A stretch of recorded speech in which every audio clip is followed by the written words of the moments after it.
That one, your question. I've been repeating this a lot lately, and Jim Herrick, who's been a dear friend, I remember I was really frustrated. I brought him out to K-State. He spent about 10 days with us to practice and just meet with our staff, and we watched a couple games, and one of them was kind of like today, where we just not.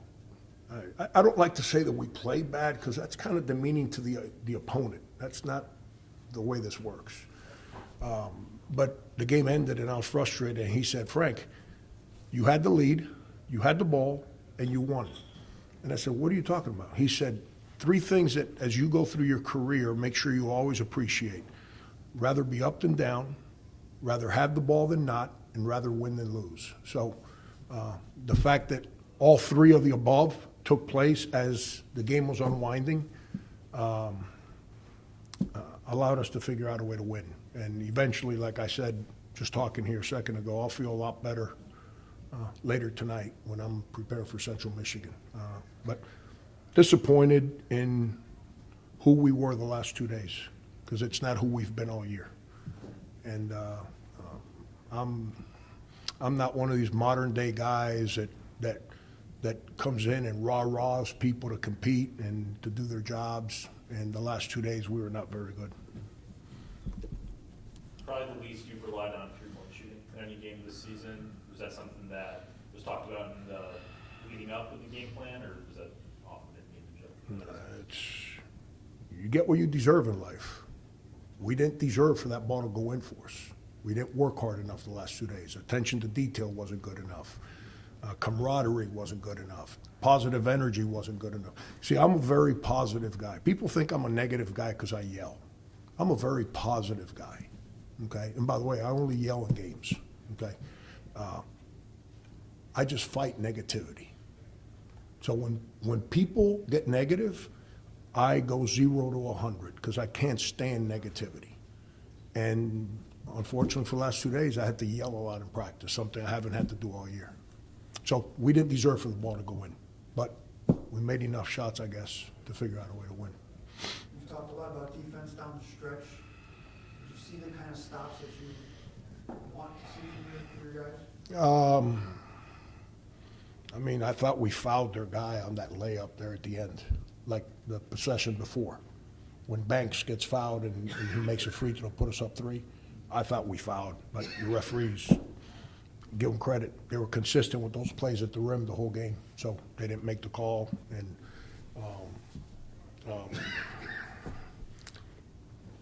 you know, and then that last possession, like I didn't want to foul there because I knew they were going to throw some kind of half-court pass. And the last thing you want to do is, as they catch, they lunge to a shot, and now you reach, and now it's a foul. The one Banks committed the foul, I told the referee, if that ball comes near the half-court line, we're fouling. I told the referee, and he made the call. Because that was on the dribble. Does that make sense what I'm saying? That wasn't on attack mode. And then Jaden, who played his tail off, like, what's he doing there at the last play? Like, I'm like, I couldn't believe he did what he did that last play. Like, if I can't get it, I'm punching that ball into the 7th row. But we survived. Coach, you just mentioned Jaden. He had a career high tonight, made 9 out of his 10 free throws. How much does that attest to his increase of making free throws this past year from last year? Yeah, I mean, it's as a coach, if I coach somebody for 3 years, I got to figure out a way to help them become better. He can't stay the same, and I can't expect him to play basketball in the same capacity that we use Marcus Banks or Rasul Diggins, who was his teammate. So we're starting to post him some. We're trying to create opportunities for him in the paint. He's a really strong kid. I thought offensively he played flawless. I thought he played some really good offense. The last 2 opportunities he had weren't very good. The fadeaway over the 7-foot guy, that's not a good play. It's just like taking a bad 3-pointer. That's not a good play. But when you're starting to give somebody more responsibility, you can't punish them when they try to go make a play. And then the pass Danny makes to him, he's got to catch that ball. Like, you got to lay up, got to catch the ball. And You can say, well, the pass was a little high. Well, you think Tom Brady threw high passes every once in a while? If you didn't catch it, he didn't throw it to you again. You know, that's the way it works. It's, but he's, I think I said it to you, this group last week. We're only going to go where the two oldest guys that have been with us lead us to. Jaden's been, Dan's effort was really good. His production wasn't, but I thought his effort was really good. But Jaden obviously produced. Give him credit. Where did you feel like the guard play went wrong today? I thought Danny was really good. I don't think anybody else at the guard spot played well. You know, and when you're old guys that are either expiring eligibility or the reality of the world, you got the portal get ready to open up. How do you not compete in February? I don't comprehend that. But a freshman does. Like Danny spoke more during the course of the game than any other guard on our team. He spent the whole game in the huddles on the court, telling people what to do. He was on attack mode, getting people shots. I don't know how many assists I'm not a big stats guy, especially after we don't play well. But you know, Danny was on it. We need him to. That's why he's our starting point guard. He needs to play that way. That's what point guards need to be every day, not just 2 days a week.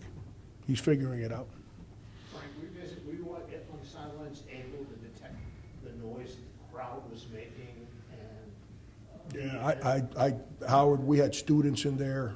It's, there were some kids on the baseline here by my bench. I don't know where they came from. Do I detect people in the stands and energy? Yes. If you were sitting right behind me on the bench, if I'm not used to your voice, I have no idea you're sitting there. And you can yell at me whatever you want to yell. My ears are trained for the people that are with me every day when the game starts. I was more wondering, with the enthusiasm of this crowd. Yeah. You got to come through, because oftentimes there've been good crowds and a team has not won. But to win this game tonight with them here, what is it, is it the kind of thing that you hope to build off of? Yeah, I mean, Howard, people our age don't come in to college basketball games and start jumping up and down and losing their minds. We get up and clap, and we encourage, and we sit back down.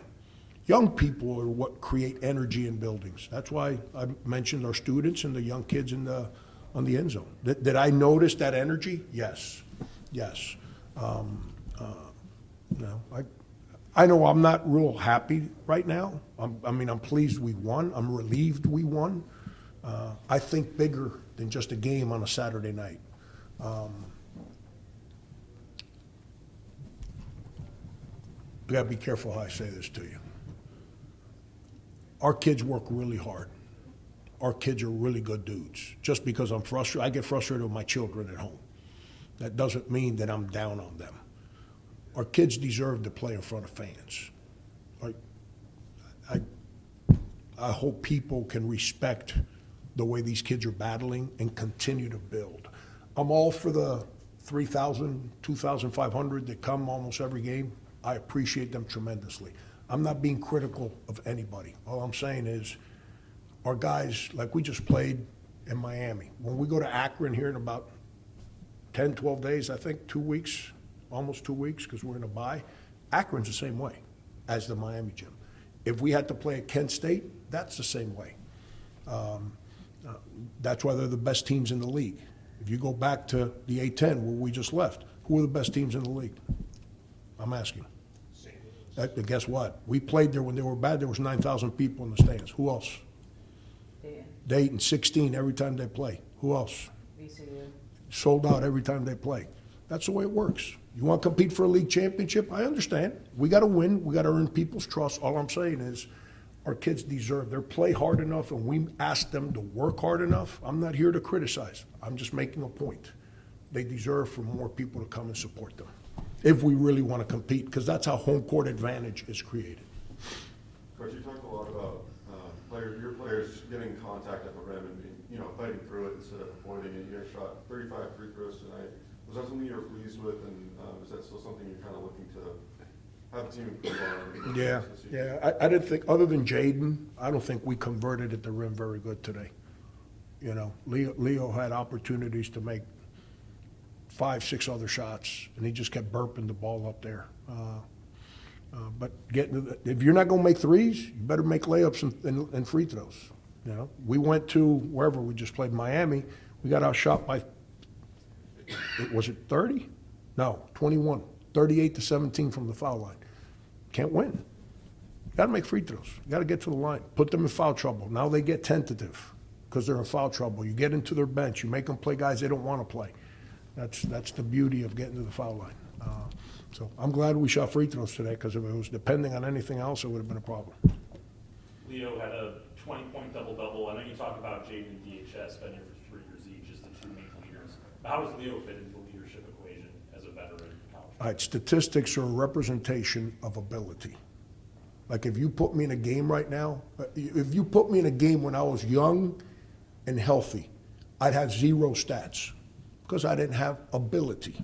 Now I'd screen, I'd knock you out, I'd do all kinds of stuff, take charges, but I wouldn't have points. And the rebounds I would get, the guy better look like me if I was going to get them. But my guy wasn't getting a rebound. Okay, so stats are a representation of individual talent. I'm tired of asking Leo to not commit bad fouls. He's an adult. Leo's not a Danny Carbuccia who's 17 years old. He's an adult. It's every game, you know. If he's going to commit fouls competing at the rim defensively, I understand. We got to help him. But he's not competing at the rim defensively. Anytime people drive us, it's a layup drill because our bigs don't compete at the rim defensively. And, you know, Danny was getting driven, and give number 0 on their team, who's also a freshman, credit for making some hard shots. Danny actually guarded that ball and showed his hands and walled up and did a great job. Well, no one helped him.